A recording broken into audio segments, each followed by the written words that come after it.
sejam bem-vindos a mais um podcast aqui na Isto é Bem-Estar. Estou aqui hoje para falar de crianças. Adoro falar de criança e a gente nunca falou aqui de crianças, de nenhuma criança, com a doutora Tatiana Cicerelli, pediatra e neonatologista.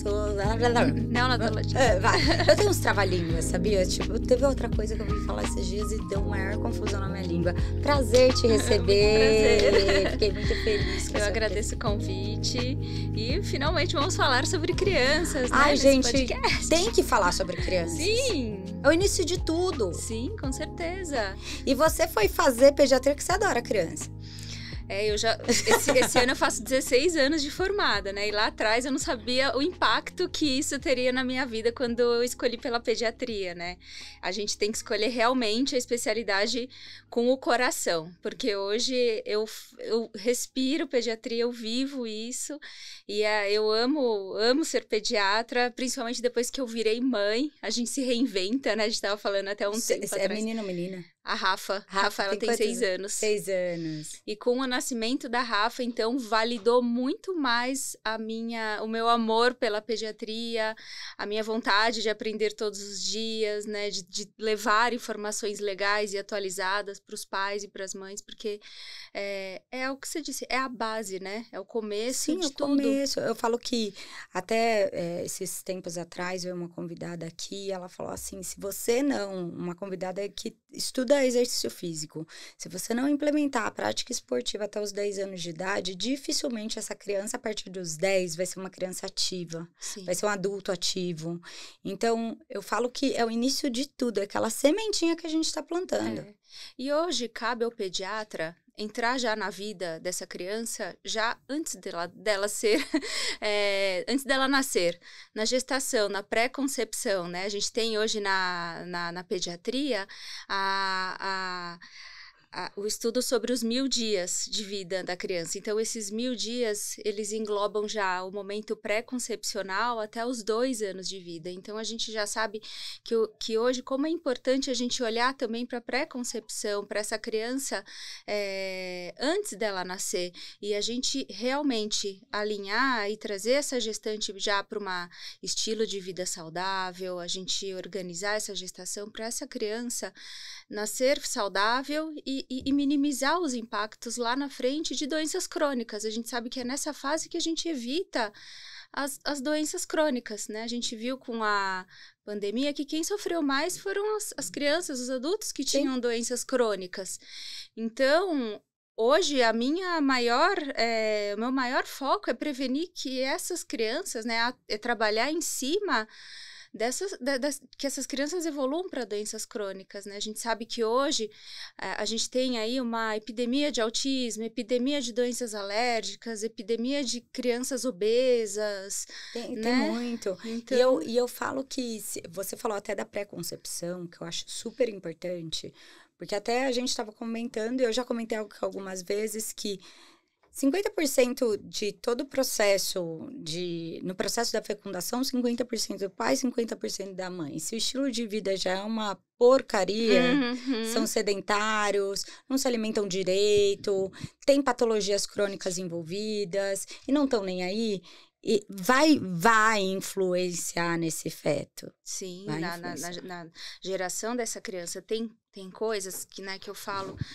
com as famílias, né? Porque o pediatra, ele não atende só a criança, ele atende a família, né? Tem questões que são inegociáveis, né? Estilo de vida saudável, sono, uma alimentação de qualidade, espiritualidade também é importante, redução de estresse. Então, essa é a base que é inegociável com a família. E eu falo que hoje em dia, toda essa base, todo mundo sabe o que tem que fazer e ninguém é capaz de fazer. Porque é difícil a gente enxergar em fazer o certo. É difícil você sentar e organizar. É difícil você montar uma rotina. É difícil, é cansativo, é exaustivo. Eu lembro quando meus filhos eram pequenos, a pediatra falava assim, olha, então é importante organizar uma rotina. Cara, você organiza lindamente aquela rotina, coloca na parede. Você não consegue cumprir com a criança aquela rotina. É muito difícil. E isso é super importante de antes do bebê nascer. Então, você faz esse trabalho com a família anterior, ela já escolhe a pediatra, ela já tem que se aproximar da pediatra para ter essas instruções antes do nascimento? Sim.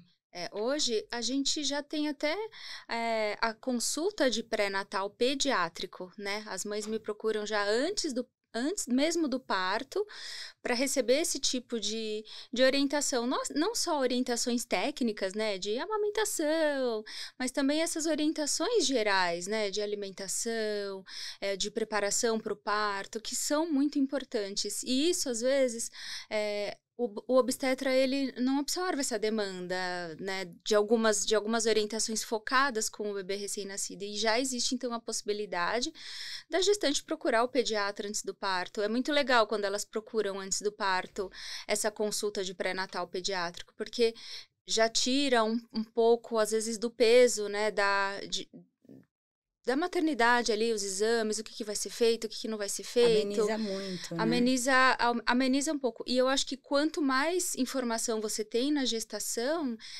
melhor você entra no puerpério, com esse bebê pequeno, né? Às vezes você não tem uma rede de apoio, é seu primeiro filho, pais de primeira viagem, você fica...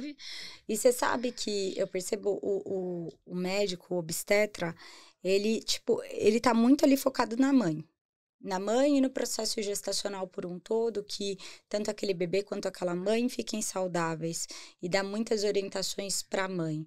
Então, essa visão do pediatra com o bebê, eu acho super importante, porque eu só fui procurar na minha segunda gestação esse apoio pediátrico antes. Eu sempre, na minha cabeça era depois. Eu conheci minha pediatra que está comigo há anos, depois, na sala de parto.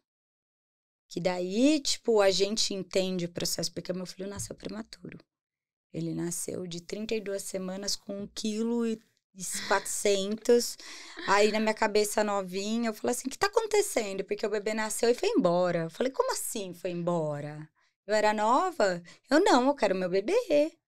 Eu não entendia que aquele processo poderia acontecer. Sim. E ele foi para UTI, eu não sabia que aquilo demorava, que era um processo. Não é uma coisa que, o bebê vai para UTI, eu posso visitar a hora que eu quero, eu posso ficar lá o tempo inteiro. Eu tenho alta, o bebê não tem. Então, é muito complexo a gente não entender esse processo. Por isso que é tão importante um apoio médico, né? Com certeza. Neste momento. Ali, no parto, quando a gente pega o parto... O que é legal, dar de apoio para a mãe e os exames específicos, e coisas que a gente precisa fazer com o bebê para ver se não tem nenhum tipo de problema.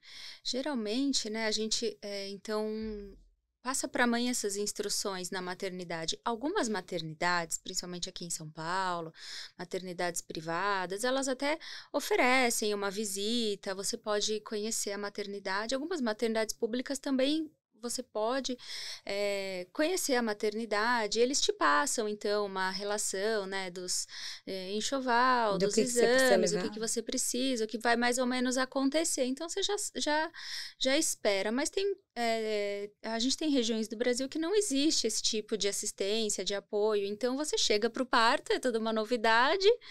Você, né... É um susto, é um sopetão.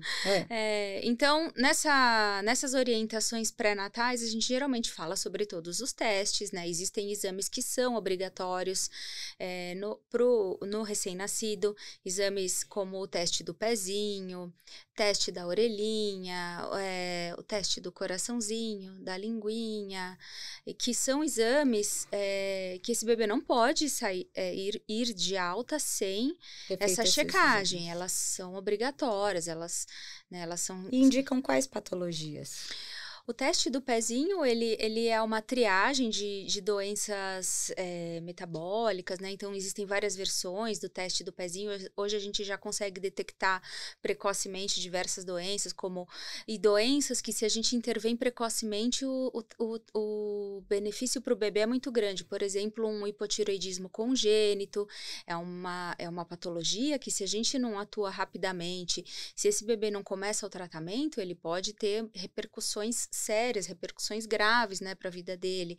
Então, o teste do pezinho hoje existem várias versões, né, versões que cobrem 54 doenças, 60 doenças. Então, né, a maternidade também oferece isso para a mãe e de acordo ali com o valor, o custo, ela opta por esse exame ou não, mas existe já o teste do pezinho obrigatório, que todos os convênios e hospitais públicos oferecem. Esse já é uma triagem básica, legal também, que a gente faz no bebê recém-nascido.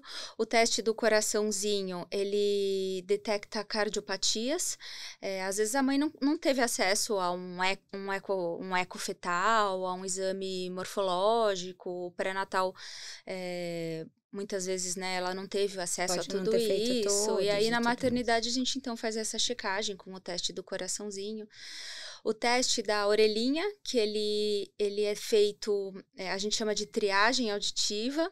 Então, essa triagem auditiva, uma fonoaudióloga, ela entra no quarto, coloca como se fosse um fone de ouvido, um aparelho, né, leigamente falando, e ele capta a audição, e ela já fala no momento ali, na hora para a mãe, se esse exame se ele está alterado ou não, né? Então, essa criança, se ela tem um exame alterado, ela passa depois por exames complementares.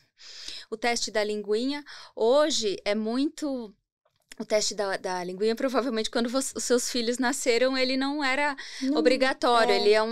Ele se tornou obrigatório em 2014, né? Foi também um avanço, porque a gente hoje, assim que a gente detecta que a criança tem língua presa, a gente tem que intervir o mais precoce possível. Porque daí melhora. Porque o impacto na amamentação, o impacto na fala, até mesmo na introdução alimentar... Minha filha não conseguiu amamentar. Eu não conseguia amamentar, ela não conseguia fazer o processo de sucção.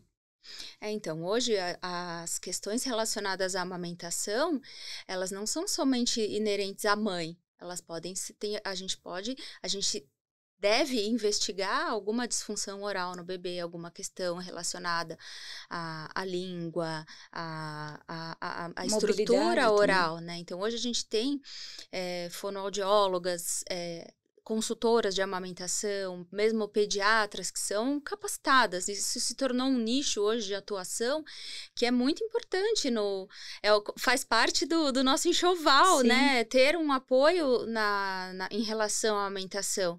Então, saber se essa criança ela tem ou não alguma questão aí relacionada à língua... É super importante. É super importante. Então, hoje também, nenhum bebê pode ir embora da maternidade com diagnóstico, né, de anquiloglossia, né, que é o termo técnico para isso, sem pelo menos uma orientação, né, como que essa mãe vai manejar isso, acompanhar e ajudar a fazer esse tratamento precoce. Sim. E por que a criança fica 3 dias lá no hospital? Porque na minha cabeça... Quando nasce prematuro, fica mais, né? Não, quando nasce prematuro, fica um monte.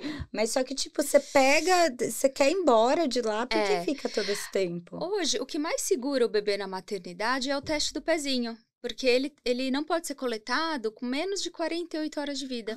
Ele tem que ser coletado a partir do 3º dia de vida. Então, a gente não pode mandar... Geralmente, a gente não manda um bebê embora para casa, não dá uma alta sem ter essa coleta.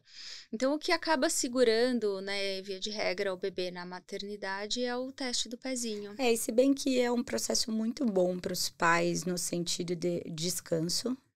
Eu falo que no hospital você dá uma bela de uma descansada, porque tem um suporte, a criança não chora no hospital de jeito nenhum. Ela chega em casa... nasceu um anjinho. Ela pisa em casa, daí ela fala, agora eu vou atazanar. E aí ela começa... o Nicolas chorava. Mesmo. O tempo... Gente, aí eu falava assim, voltava no hospital e falava assim, gente, o menino é um anjo aqui, era um anjo aqui, o que aconteceu? Pois o que aconteceu, né? Começa a esgoelar. Ficou um chip lá no hospital. Cadê o manual? Ficou lá e voltou. E também aprende o processo de amamentação, tudo que o colostro é super importante, né? Nesse momento. Sim, é fundamental. Essa primeira amamentação, essas primeiras momentos de amamentação, eu falo que a amamentação mais importante é a da primeira hora de vida, que a gente chama de golden hour, né? Nesse momento, esse primeiro contato do bebê com com o seio materno, ele é fundamental, não só pensando em aspectos, né, nutricionais, mas também criação de vínculo, o bebê está se equilibrando ali naquele momento que ele nasce, né, então ele está se reorganizando, tem uma série de questões também emocionais, de vínculos que a gente fica, né, que a gente hoje, como pediatra, a gente foca muito também nessa primeira hora de vida. Às vezes é a mamada mais importante que o bebê faz. Como você disse, né? Na maternidade ele fica um anjinho, né? E aí é hora de aproveitar, né? E nesse primeiro dia de vida, às vezes essa primeira mamada que faz ali mesmo após o nascimento é a melhor mamada que o bebê vai ter naquele dia. Porque depois ele vai dormir, ele tem reserva, né? A gente não precisa ficar tão preocupada se o bebê só dorme nesse primeiro momento. Mas é muito importante esse ter contato. Mas você acha que, falando até de amamentação, eu sinto que às vezes eu tive mais ou menos isso, que o Nicolas não mamou tanto por ele ser prematuro, e aí ele era muito pequenininho, quando ele ficou na UTI eu tinha que dar na seringuinha pra ele, e era muito sofrido pra mim tirar aquele leite, porque como eu fui liberada pra casa e ele ficou no hospital, me empedrava, e aí me doía, e ele tava no hospital, ficava nervosa, aí ele mamou muito pouco, mamou tipo uns 6 meses só. A Lolô mamou um mês, no máximo. E a Lolô, eu me culpava muito. Eu falava assim, gente, ela vai ficar doente porque eu não dei leite. Então, o quanto a mãe tem que se preocupar se ela não conseguir amamentar? Existem uma série de fatores envolvidos, né, com essa questão da amamentação. Fatores relacionados ao bebê, fatores relacionados à mãe, a rede de apoio. Então, a primeira checagem ali que o pediatra faz, tá tudo bem com o bebê? Esse bebê não tem língua presa, a estrutura oral dele é boa, mama bem, a mãe, como é que tá essa mama? Como é que foi essa descida do leite, a pojadura? Eu preciso manejar melhor essa mama, orientar o ritmo de extração. Geralmente, os bebês que vão para a UTI, a gente tem o apoio de um banco de leite que dá esse suporte para a mãe. Hoje, graças a Deus, a maioria das maternidades que possuem uma UTI neonatal, elas possuem um apoio de um banco de leite ou de enfermeiras que vão manejar a amamentação, porque o colostro a gente manda para os bebês, extrai, manda para os bebês. Então, essa estrutura também determina muita coisa lá no momento da alta desse bebê prematuro. Então, existem hoje a rede de apoio a essa mãe. Como que tá? Ela tá estressada? Ela tá muito ansiosa? Ela tem um suporte familiar ali que vai apoiar essa amamentação? Isso é muito importante também. Faz parte do sucesso da amamentação, né? Todo esse entorno. Não é só uma questão, às vezes, de técnica, o que eu fiz errado. Às vezes você não fez errado, você não fez nada de errado, né? Mas a gente olha hoje uma série de questões que interferem, né, no sucesso, que são decisivas para o sucesso da amamentação. Mas pode acontecer de uma mãe não conseguir amamentar de jeito nenhum? Sim, existem situações que a amamentação ela não é viável, existem situações patológicas, né? A gente sempre é muito individualizada essa questão. Sempre tem que ter um profissional capacitado te auxiliando, né? Mas a gente tem uma estatística de amamentação exclusiva ao seio muito baixa aqui no Brasil, né? As mães não conseguem amamentar, elas não têm apoio, elas voltam muito rápido ao trabalho, né? Então, a acaba amamentação... dando a fórmula, né? Sim, a fórmula hoje, ela entra com uma grande potência, né, na nossa sociedade como um substituto saudável. E substitui? Fórmula, nutricionalmente falando, né, ela até é ok. É que a gente sempre tem que avaliar a gente vai sempre lutar pela amamentação, pelo leite materno, né? Mas, ok, não consegui amamentar, vou precisar entrar com uma fórmula, né? A gente tem que ter consciência que existem alguns riscos, né? De exposição, às vezes, à proteína do leite de vaca precocemente, que pode desencadear uma alergia lá no futuro. A fórmula, ela não é livre demanda, então a gente tem que ter um controle, né, desse bebê mensalmente ali no consultório, manejando com a mãe como que tá esse volume, essa ingesta ingesta de leite. Então, a questão da caloria da fórmula, né, do balanço nutricional, esse bebê vai precisar de alguma suplementação adicional. A fórmula, ela não é chegar na farmácia, comprar e vamos dar. Tem que ter uma prescrição médica, uma orientação. E também no tipo, né, de fórmula. Porque às vezes essa fórmula não dá certo, você tem que trocar por essa. Nossa, eu troquei tanto. Jesus amado, como que eu trocava de fórmula. Era desesperador, porque o Nicolas chorava muito. A Lô não deu esse trabalho, mas o Nicolas chorava, então eu tinha que trocar sempre até acertar a fórmula. E aí eu tive que comprar aquela lata lá, carérrima.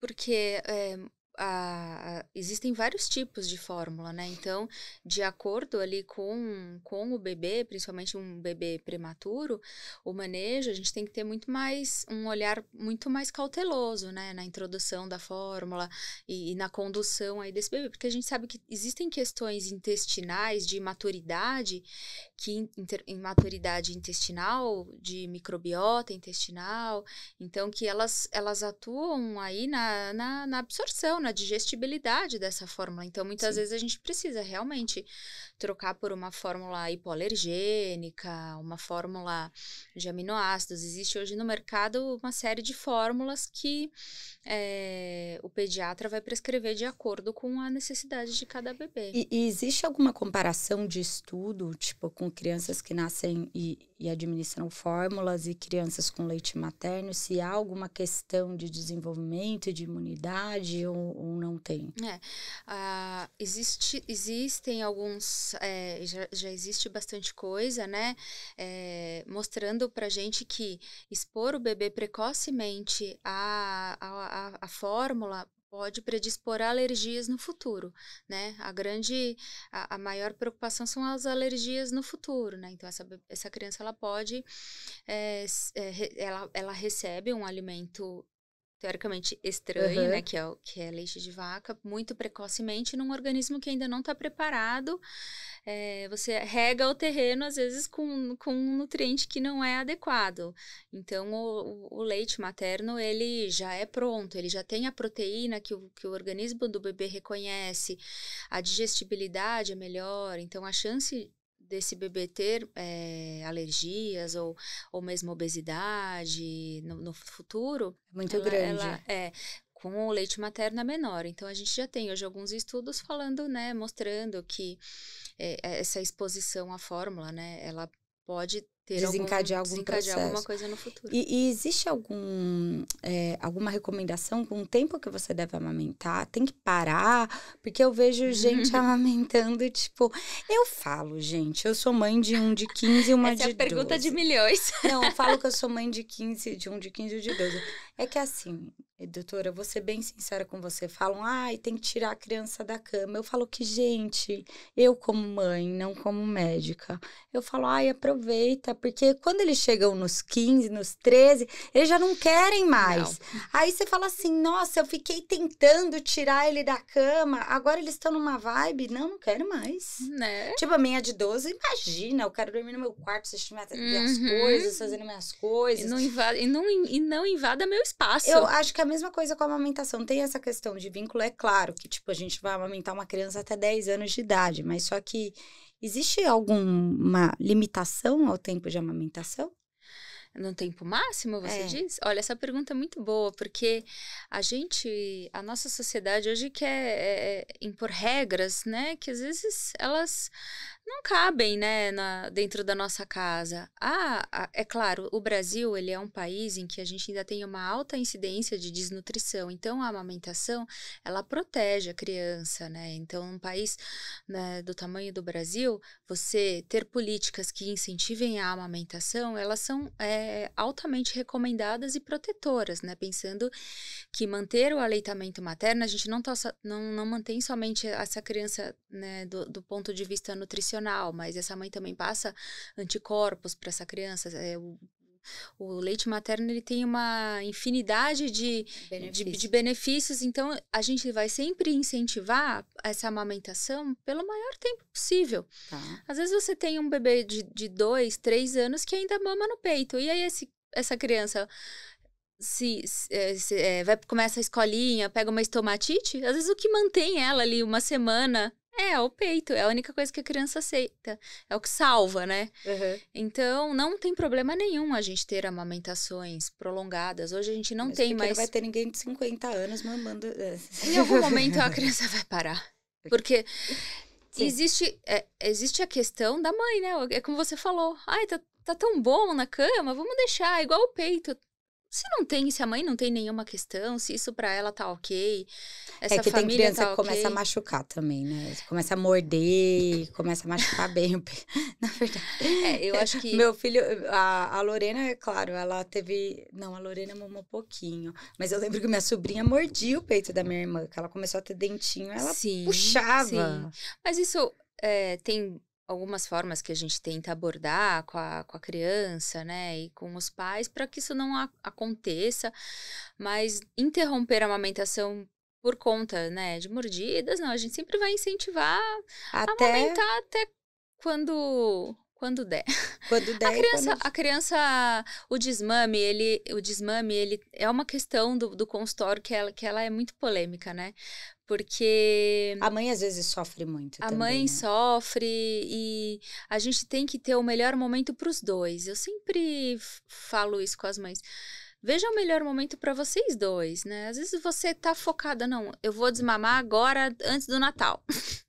Sim. E a criança não rola, a criança não tá pronta. Vamos então até a Páscoa? tem que ser um momento bom. É a mesma coisa da fralda, né? Desfraude, desmame, né? Então, são assuntos que a gente tem que individualizar. Não adianta a gente querer colocar uma regra pro desmame. Não dá pra ser tipo, ai, quando eu quero, e simplesmente tirar. Porque a criança, às vezes, pode ser traumático, às vezes, pra mãe e pra criança, né? Pros dois, pra família toda, inclusive. Com certeza. E pensando em avaliação clínica hoje, o que você vê do padrão dos seus pacientes com relação ao peso?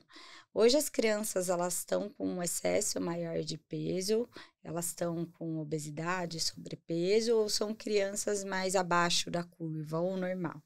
Como que elas estão hoje? Pensando nos seus. A minha, a gente, assim, a nossa estatística de consultório, às vezes não reflete a realidade do Brasil, e eu acho que é uma realidade mundial, que hoje as crianças, elas estão sofrendo aí o impacto da obesidade. Então, a gente já percebe crianças beirando, tendo um padrão mais acima da curva, né? Então, esse impacto a gente já começa a ver no consultório. Desde muito pequenininho? Não, ela não...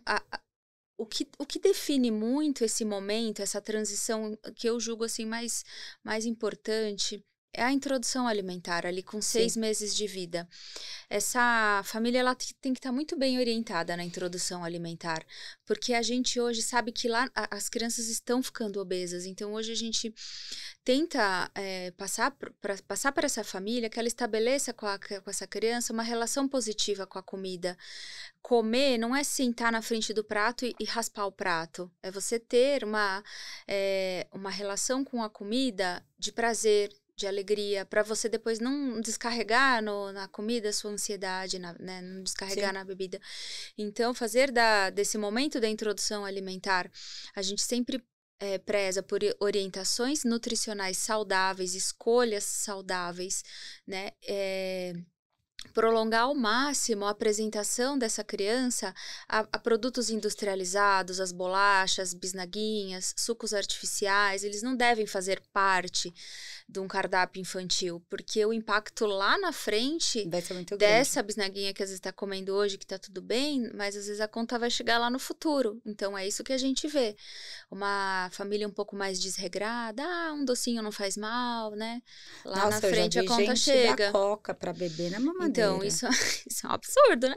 Mas eu já vi, né? E com certeza você já viu também, porque eu falo que tem coisas que são muito mais fáceis, porque o processo de introdução é assim, vamos testar as frutas, né? As frutinhas. Você tem que ir lá, comprar as frutinhas, cortar as frutinhas, amassar a frutinha. Tem gente que não tem paciência pra fazer isso. Vai lá e já compra resolver, pronto. Vamos lá, e come aviãozinho, e soca na boca. Compra pronto, amassa qualquer coisa, e faz qualquer coisa, e assim vai. A mesma coisa com a introdução do salgado. Vai lá, pega o macarrão instantâneo, coloca no coisa e é isso que vai. Que é bem mais fácil.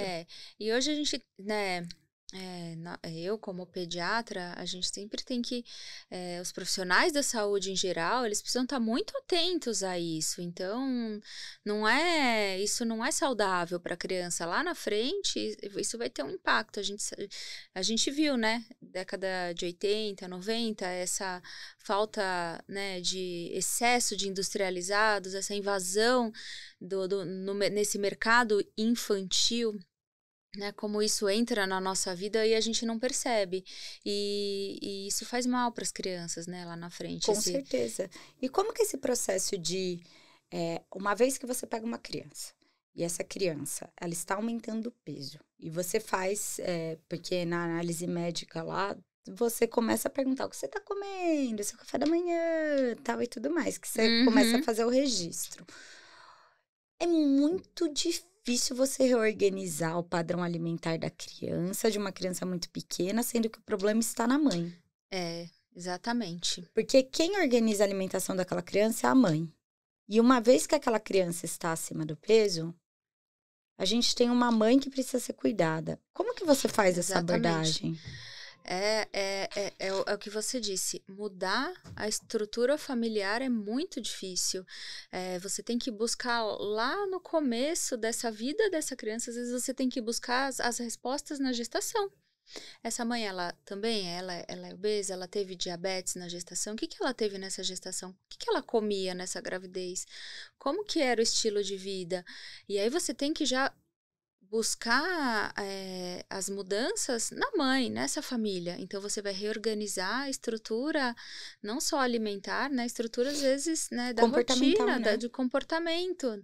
Essa mãe, ela tem que ter um acompanhamento, às vezes não só pelo pediatra, por uma equipe multiprofissional, um nutricionista, né? Então, ela tem que...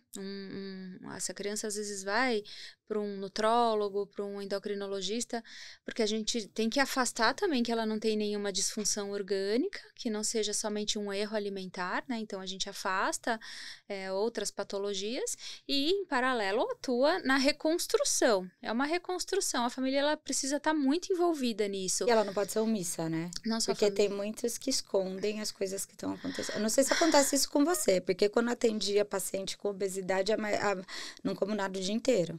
Eu não como nada. Nada. E aí, para você tirar o que aquela pessoa estava comendo... Porque primeiro eles pegam e desenham um mundo perfeito. Eu não sei se acontece isso com você. Então, existe muita omissão do que acontece dentro da casa com relação à alimentação? Sim, não, eu acho que, na verdade, não é nenhuma omissão. É falta de informação mesmo. Hoje, a indústria alimentícia, ela torna as coisas muito agradáveis, muito palatáveis. É aquele sucrilhos multivitaminado, falei a marca. Não tem problema. Aquele iogurte, aquele danoninho nota 10. Que é enriquecido. E aí aquilo, a mãe olha, ela fala, poxa, que bacana isso daqui, né? Às vezes você vai com uma boa intenção. Eu tenho mães que são super bem intencionadas e a hora que você faz o registro alimentar, você fala, olha, não. Não, mas omissa que eu digo não nas atitudes, porque isso eu acho que sempre a mãe tá tentando acertar. Isso no final, sempre quer acertar. Tentando no tempo, tentando em tudo. Mas eu digo na hora de te passar as coisas. Tipo, esconder uma coisinha ou outra e você às vezes precisa cavucar pra encontrar o que tá acontecendo. A gente sempre pega nas pequenas... coisinhas, né? Coisinhas, né? Tipo, você pega uma criança com obesidade e a mãe fala, não, imagina, ela come super bem, ela come fruta, come verdura, não come nada de besteira. Geralmente a mãe, se ela é um paciente recorrente, por exemplo, tem alguns pacientes que já estão comigo há muito tempo, né? Os pacientes recorrentes, eles já não escondem. Você conhece a família, você conhece o perfil. Às vezes uma mãe nova que te procura, ela não vai omitir geralmente esse tipo de informação, porque ela tem um problema que ela quer resolver. Eu acho que na pediatria, no adulto, às vezes a gente pega, né? Não, mas eu não como nada, né?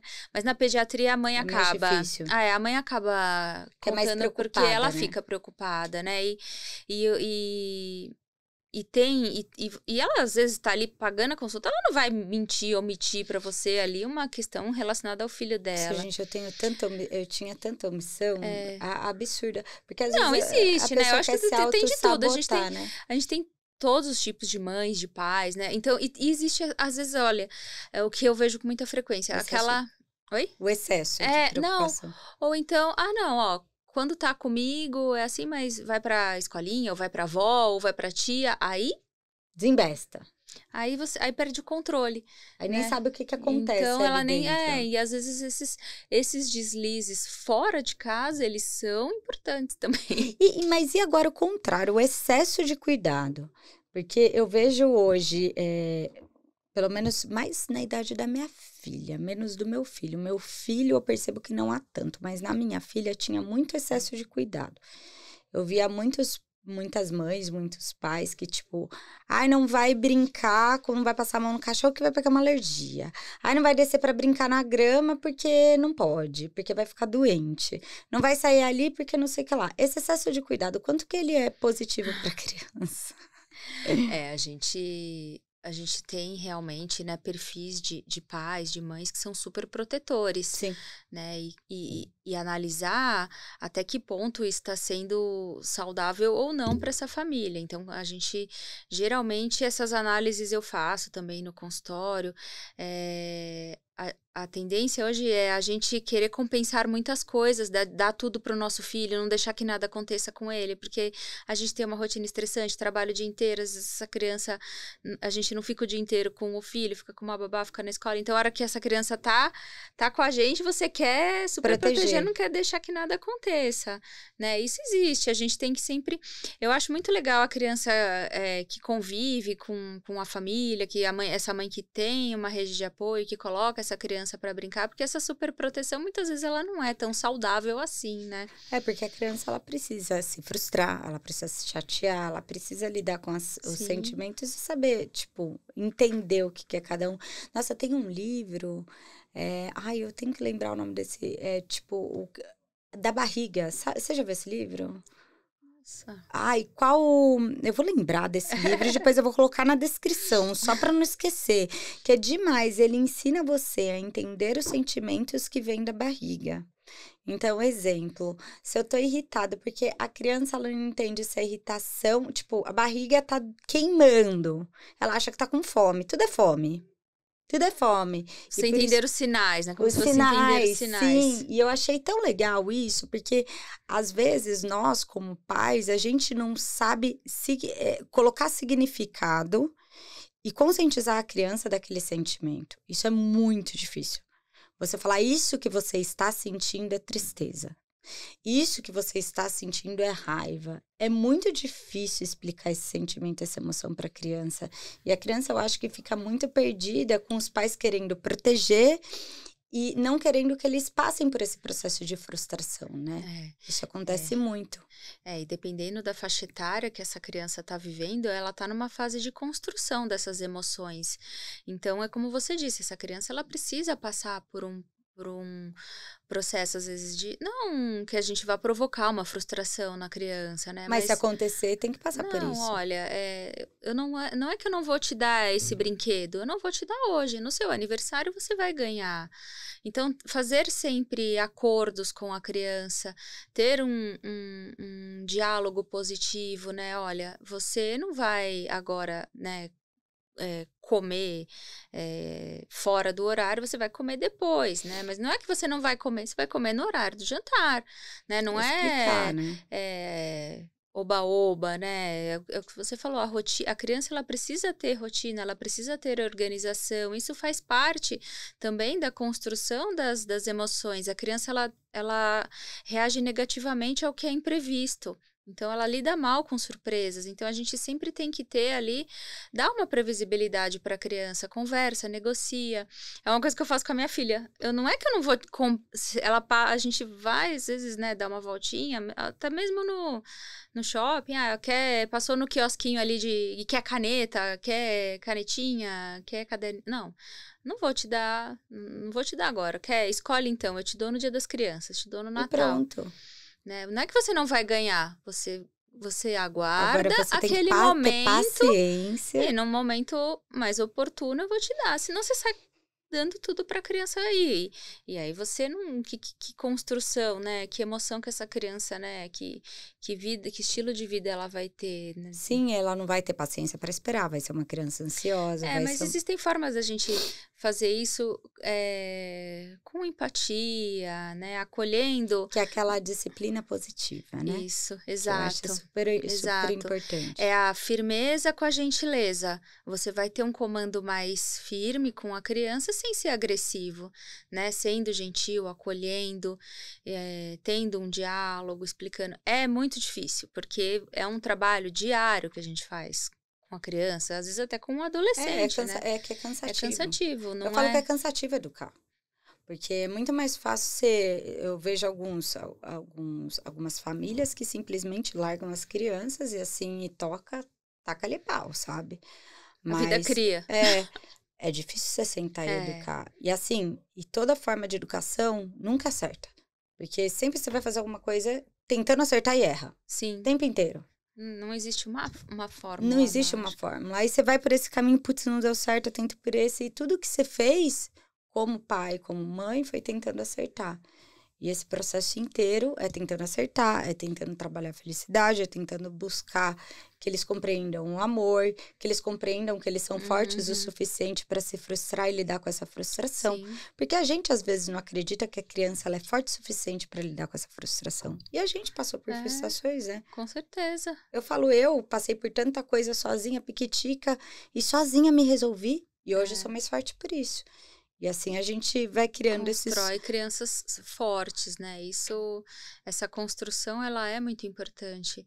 A criança, ela age muito não com o que a gente fala, com o que a gente faz. Então, a gente tem que ser o exemplo dentro de casa. Com certeza. Né? Não adianta nada a gente dar um comando para a criança se quando a gente vira as costas, a gente faz errado, né? Então, dar o exemplo também, ele é muito importante. Então, se você quer construir hábitos saudáveis, se você quer uma criança emocionalmente forte, você tem que ter também, focar em melhorar isso em você. Na casa, né? O nascimento de um filho, ele reorganiza, às vezes, uma estrutura de uma casa, né? No sentido positivo. E a gente precisa sempre, eu como pediatra, orientar que você precisa ter uma estrutura emocional forte em casa, porque vão acontecer, né? As situações adversas que você vai precisar lidar. E não existe uma regra, não existe uma fórmula mágica. Existem, né, formas e formas de educar. Mas se você faz isso e dá um exemplo bom para o seu filho, né, a chance de dar errado é menor. E por fim, passou super rápido, porque tem vários temas pra gente abordar. Ai, meu Deus. Eu queria saber quais os tipos de patologias mais comuns que você recebe no consultório, que são patologias que patologias que eu incluo aqui, tá? Eu não vou incluir só patologias crônicas, mas também as virais, que acontecem com mais periodicidade, talvez. Dentro das diferentes idades, né, depende muito, né, em que faixa etária que a gente tá atuando. Mas nesse período do começo da vida, né, as maiores questões são relacionadas à cólica, à amamentação. Nossa, cólica. Tinha um tal de funchicória, eu acho que nem tem mais sono, esse negócio. existe. Tascava funchicória na criança, pegava, colocava na chupeta e colocava funchicória. Ficava até verde de funchicória. Existem, então, de acordo com as diferentes faixas etárias, existem algumas questões que são, né, mais os top 5, né? Então, as cólicas, né, a amamentação, a criança vai ficando maiorzinha, né? Esse manejo da introdução alimentar, ele é uma presença muito importante no consultório, ele é fundamental. Essa consulta de 6 meses, a mãe não pode pular. E lá na frente, quando começa a escolinha, essa exposição da criança a esses diferentes, né? Bem doentinha, né? Patógenos, sim. É uma fase que você tá tendo ali, estimulando a imunidade da criança, né? Então, ela vai ter contato, então ela vai ser exposta a vários vírus, né? Então, hoje o consultório de pediatria, ele é diverso. Ele é muito diverso. Eclético. Então, a porta abre e você não sabe o que você vai. Então, você tem que estar... O pediatra, eu sempre falo para as mães, ele é o maestro da orquestra. A gente vai conduzindo as mães, vai por aqui, né? Então, que tem bastante coisa, existem hoje, assim, uma série de questões que, às vezes, o pediatra precisa de ajuda para resolver, né? Então, também eu estar alinhada com outros profissionais também, isso me ajuda demais na rotina do consultório. Então, uma nutricionista, uma fonoaudióloga, um fisioterapeuta, até mesmo os outros especialistas, alergistas, né? Então, a gente sempre tem toda essa rede que a gente aciona, né? Então, não é simplesmente chegar ali na consulta e já resolver. São muitas questões ali que a gente precisa, envolvidas. Né? E rapidinho, a minha última pergunta agora mesmo. Até quantos anos a criança precisa ir no pediatra? Olha, geralmente as meninas, né, oficialmente, a partir dos 13, 14 anos, se você for num pronto-socorro, uma menina de 14 anos já vai passar com o clínico, 13, 14 anos, né? Não passa mais com o pediatra. Não é mais com o pediatra, pensando num atendimento hospitalar, né, de pronto-socorro. Mas a gente tem habilidade até os 18 anos. Existe a subespecialidade, que é o ebiatra, que é o especialista em adolescentes. Então, geralmente, quando vai chegando nessa fase, a gente já direciona para um médico de adolescentes. Chama? Ebiatria. Gente, eu nem sabia que existia. E olha, sim, que eu sou entrada. As pessoas não sabem disso. É uma consulta totalmente direcionada para as questões inerentes à adolescência, né? Que a criança ela tá passando por uma transição que ela não é nem criança nem adulto, né? Então, existe hoje essa especialidade pediátrica que é muito legal. Nossa, muito bom saber. Sim. Eu até vou trazer um ebiatra aqui. Se você conhecer um ebiatra, vai ver um ebiatra? Ai, que legal. Gente, de verdade, eu não sabia da existência de um ebiatra. Então, geralmente, eu direciono a família para esse que eu peguei, eu saí do pediatra e fui pro endócrino. Ou então a menina começa a ir pro ginecologista, porque aí já vem a primeira menstruação, já vem os sinais de puberdade, e aí às vezes já o próprio ginecologista acaba assumindo essa demanda, né? E o menino vai pro clínico, vai às vezes para um endócrino, né? Então, mas existe um especialista em adolescência que é muito legal. Eu acho que é uma consulta em que a gente tem um treinamento na residência, né, médica, para atender de uma forma diferente o adolescente. Não é mais aquela coisa que você mede a criança naquela régua de girafa e vai, tira o esfigmomômetro. Dá o palitinho vermelho, você quer o azul. O meu filho até hoje, ele gosta desse palitinho. Ele fica... Nossa, eles adoram esse palitinho. Então... muito legal, muito legal. Mas geralmente até os pela Sociedade Brasileira de Pediatria até os 18 anos. Ótimo. Doutora, você vai ter que vir mais vezes para a gente esclarecer vários assuntos. Muito obrigada pela presença. Deixe suas mídias sociais aqui. O meu Instagram é doutora Tatiana Cicerelli. Eu fico à disposição de vocês para dúvidas, para bate-papo, para críticas. Não existe. A gente tem que sempre levar com leveza, né? A maternidade... A mãe, ela sempre tá bem intencionada. A gente sempre quer o melhor pro nosso filho. Por isso eu falo, a gente faz o tempo todo, tudo tentando acertar. Sim. Tudo. Tentando fazer o certo. Porque a gente quer o melhor para os nossos filhos. Isso é maravilhoso. Obrigada, viu, doutora? Eu que agradeço. Espero que vocês tenham gostado desse podcast. Curtam, compartilhem e deixem os comentários. Até o próximo. Tchau!